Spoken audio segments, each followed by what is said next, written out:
Good morning. We're off to the Rollright stones today, about 2 hours from here, as Pam flies, or rather doesn't fly. There's a pretty decent moon out, so that might stop some of the dark sky stuff. We don't actually have a plan as to where we're going to stop tonight. We have a few sort of maybes and a plan B and potentially a plan C.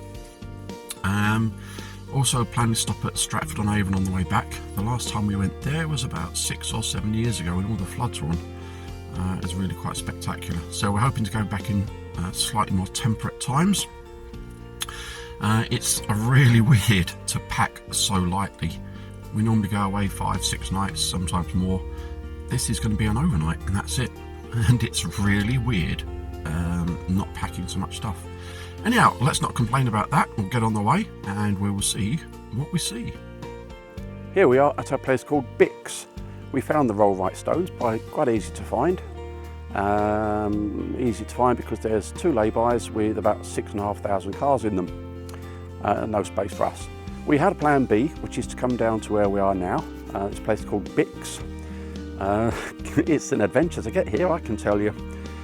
We had to engage what we call goat mode on the sat-nav, but we're here, and I've had a little look through this little entranceway over to my left. We'll have a look. It's very, very old. There's a sign in here that tells us all about it. I'll have a read that later on. But let's go and explore the church at Bix.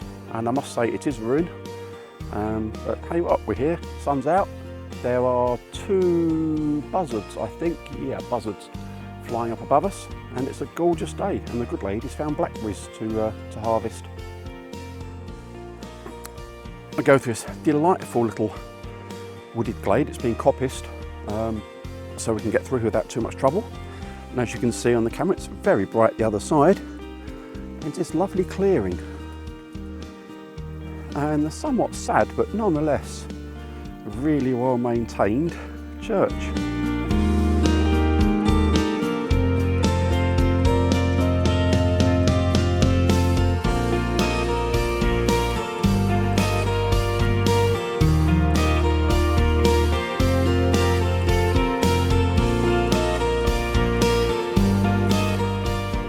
Well, having a look around, it's quite obvious this place has had a lot of stabilisation work done, and it's not been restored, it's been stabilised.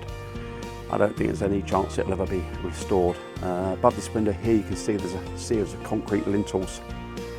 If I zoom up a little bit you might be able to see those. Holding that up, and to my left here, pretty much this entire archway on what is the right hand side as I'm looking at it, has seen a lot of very nice, very careful, considered restoration work, which is nice to see.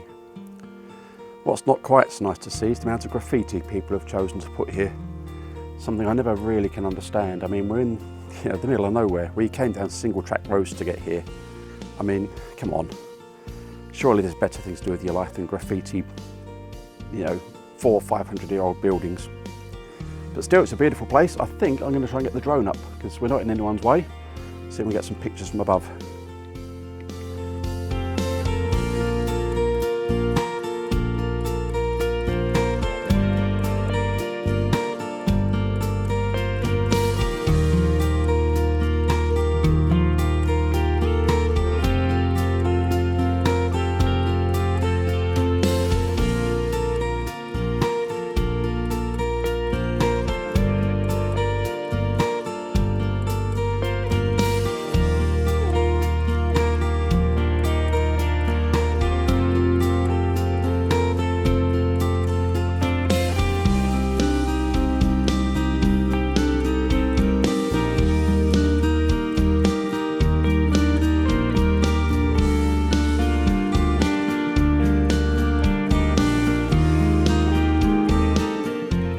Well, a lovely place.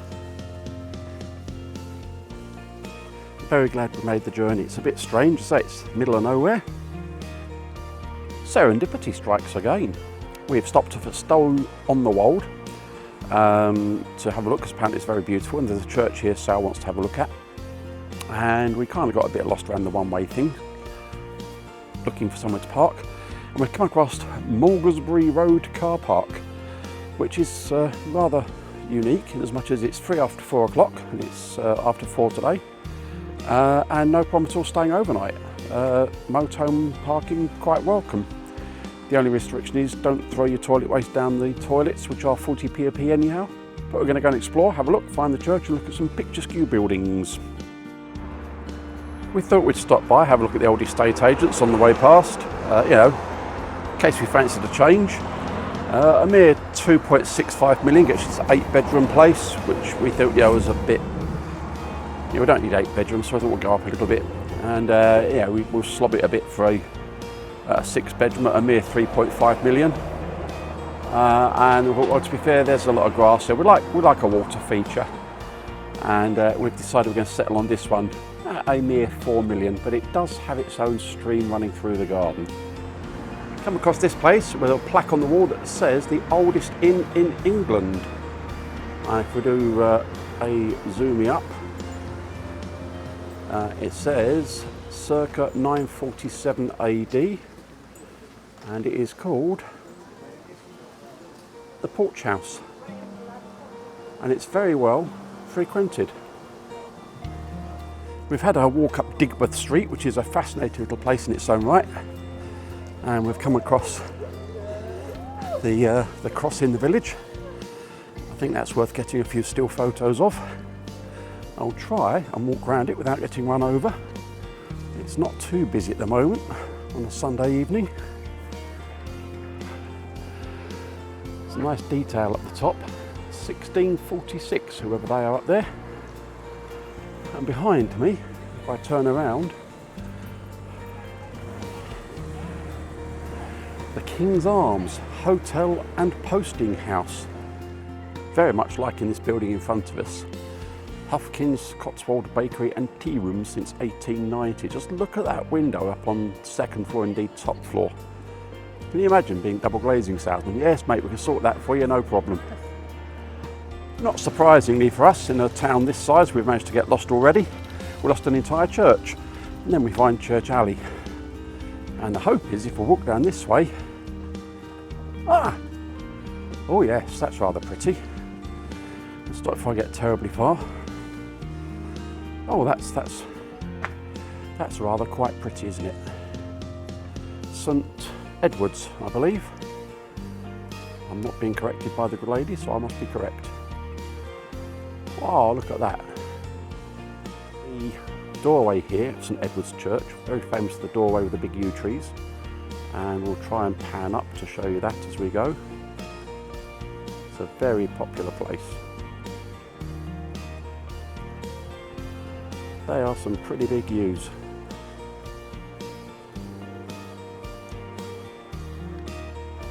Let's go and have a little closer look. Apparently in the evening the lantern above the doorway here lights up. That is a beautiful door. All the studs in it. I'm prepared to bet that it's not open.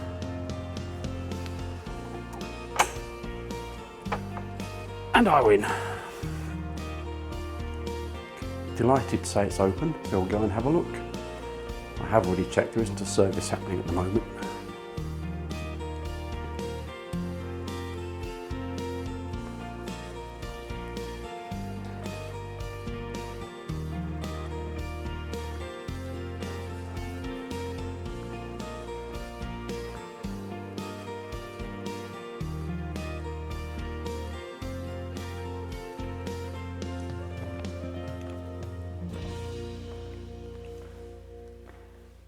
It's always worth looking up when you're in a church.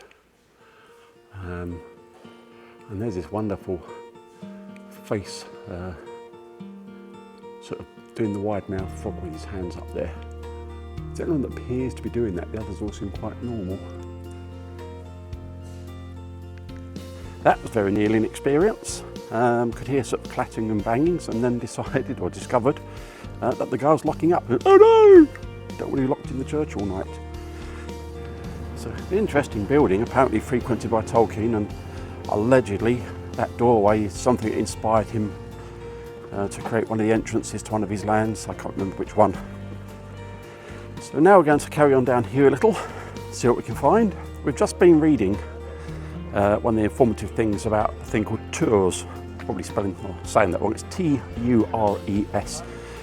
And we were told there's one beside the Talbot. We found the Talbot, and indeed we have found one. And the idea of these is they're so narrow that when farmers brought their sheep to market, they could count them, because literally you could get two past each other. So here we go, the Talbot Tour and Monarch's Way. Welcome to the one of Stowe's tours. An ancient word peculiar to this area, meaning alleyways. One theory is that they were used to count livestock in and out of the square on market days. Continuing our tour of history, we're at the pub called the Talbot. It says here, existed as an inn since 1714. In the early 1960s, it was the largest hotel in Stowe on the Wold. The interesting thing here is there's a brass letterbox on the wall, and this was used to post the corn returns, weekly reports on the amount of average corn. Weekly reports on the amount and average price of corn sold locally, used by the government to control the trade. Nothing's new then. And we had a little wandle, two very large windows across, and here indeed it says for corn returns. We rather like Stowe.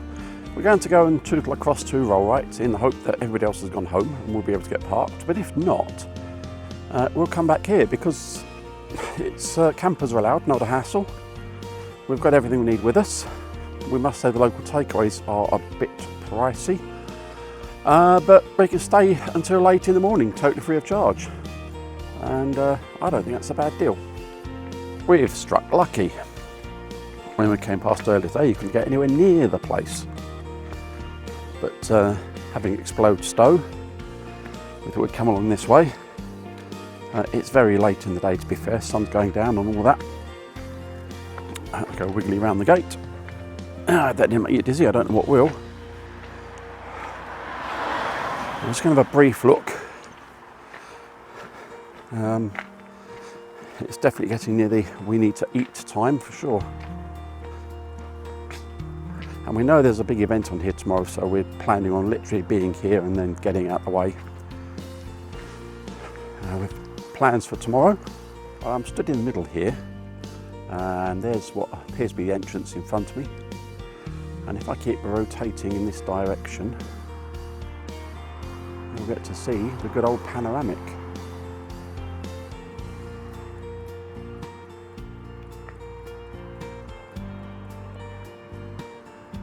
Doing my best to keep things steady here. I'm not really good at going around in circles, stone or otherwise.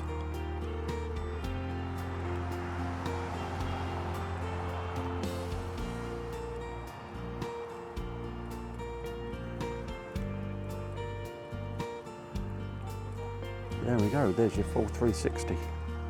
So we're at the King's Men Stone Circle, but if we look across the field there, we can see the Whispering Knights, just right in the middle shot there. And across the other side of the road from us, so just behind me now, is the Kingstone, which I might have a wee look at. Whilst it's still comparatively quiet, we're going to go across the road to the Kingstone.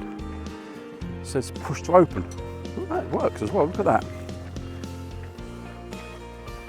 Ah, indeed, there it is. Take a trundle along this gravel path.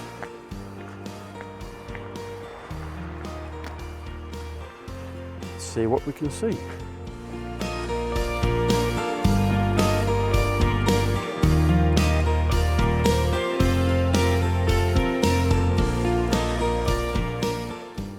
Good morning, says he, trying not to be too loud as it's only 7 o'clock. What a very nice overnight. We've read up on Park tonight. There's a few people saying it's not level here. Well, it's not, that's true.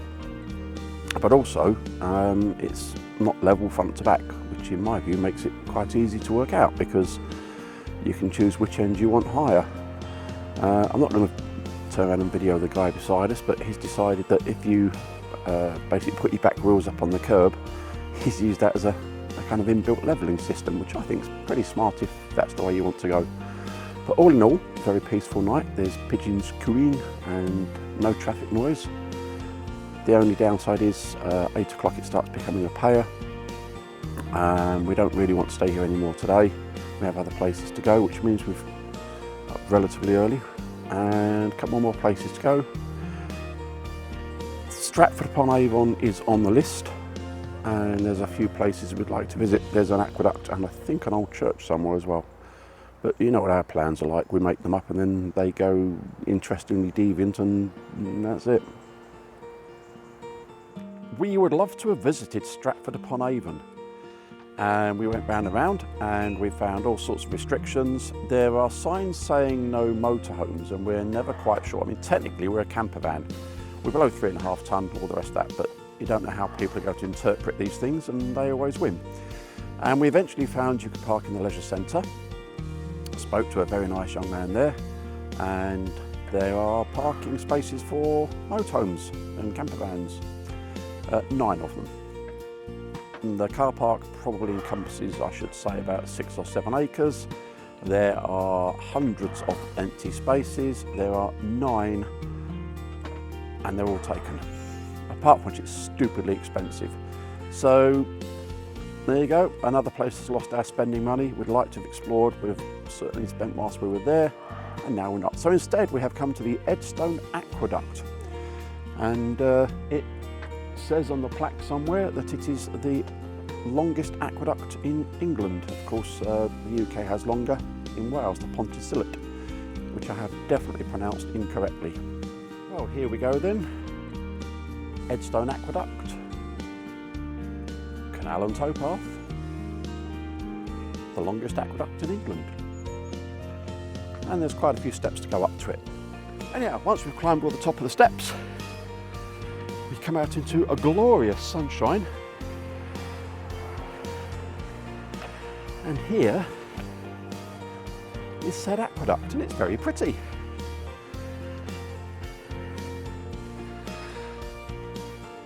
And there's a very handy dandy path all beside it. Built in the same kind of style as the famous Welsh one. Very much bolted together. And then sort of the seams. I'm trying not to get into my shadow here. If we go over the other side. But it's a fair length. I think it's only reasonable that we walk along it. And walk along it we shall.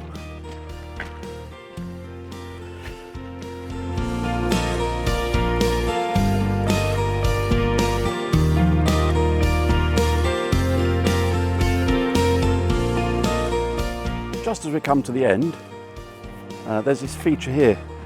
This been horse-drawn originally, of course, and this slopey white ramp you can see on your left here was designed to make the horse's tow rope up and over the top before it then carried along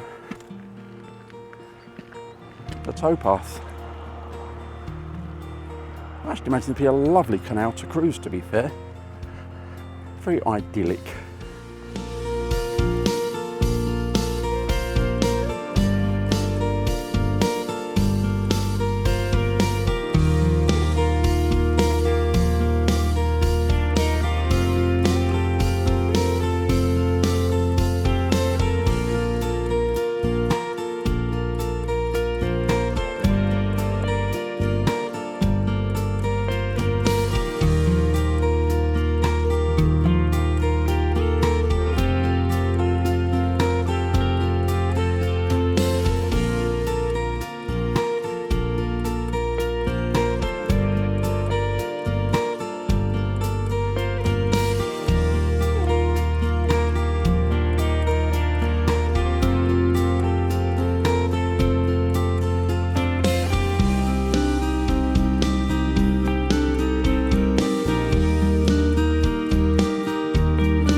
Good old Park for Night strikes again.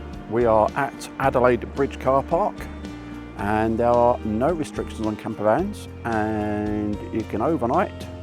You can get a 24-hour ticket for all of £7. Time to go and explore Leamington Spa. As we continue our promenade down beside the river, there's a functional bridge. It's quite pretty. They've made a good job of at least trying to make it look pretty.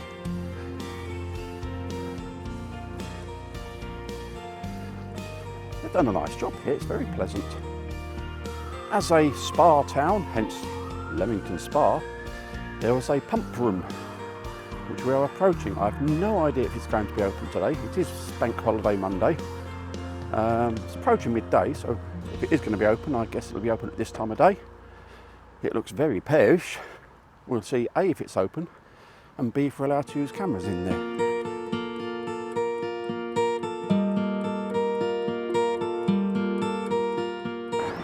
It is rather an imposing place, it must be said. Fancy columns and the gilded lettering above it all.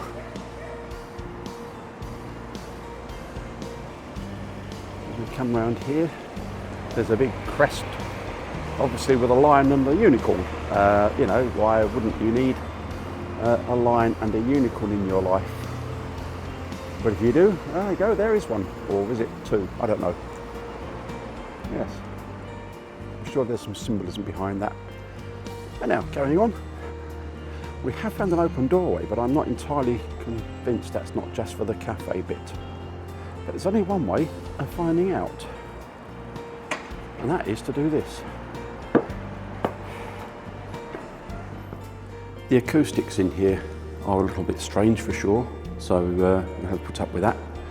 But we're inside the museum and pump room. And it is a rather lovely place. See if I can up past a slightly modern chandelier, up to the top, to a very nice stained glass top. Whilst I'm up here, if I go this way and down a bit, we've got quite modern, I would suggest, but nonetheless very in keeping. Some interesting contemporary art sculptures in here. Most of them appear to be called Please Do Not Touch. But the baths are famous, and the spa indeed. And people would come along and stay apparently for a month or so and take the waters daily, which apparently tasted absolutely foul according to a thing I've just read. And they could relax in things like this. Space there for you to just lay down and get wet basically. And then over here, quite an interesting thing, it's what attractively called the needle shower. Not too dissimilar, of course, what happens these days, but maybe not quite on this scale, where each of the horizontal rings you can see there had little needle jets of water that were meant to invigorate you. I must imagine it invigorated you quite a bit. And rather taken with this splendid police lamp, gas powered and very, very ornate. I'm not entirely sure what the creature's at the bottom of it, but you don't see much like that these days. Well, apparently we're inside and above what used to be one of the original pools, because the floor is effectively a false floor. The ceiling, I've noticed there's some light coming through naturally. And I also spoke to one of the good ladies here and said, is the ceiling still there as such, the original roof? And she said, yeah, but it's been covered up. But if you go around here, there is a rather lovely, and I wish I could take this photo, but sadly I can't, doing an art installation by someone called David Wold back in 1997, where you could actually see the original glass ceiling. So I think it's a bit of a shame you still can't see that, but overall, as a museum and art gallery, this is a fabulous place with some really, really friendly, helpful staff, and we've enjoyed a good hour or more here. Probably spend an hour more as well. Onwards. We are making our way back to the van post haste, and quite quickly. Starting to spit rains little bits here, and car park time, as I mentioned once or twice, is running out, but we will come back because this is a fabulous place to come and visit, and the most wonderful thing is most of it is absolutely free. Pay for your car parking. From what we can work out, everything else is a freebie. Best kind. I guess that'll be the end of this adventure. We'll do the end bit when we get back home, but for the time being, thus endeth Pam the Van does wherever Pam the Van has been this time around.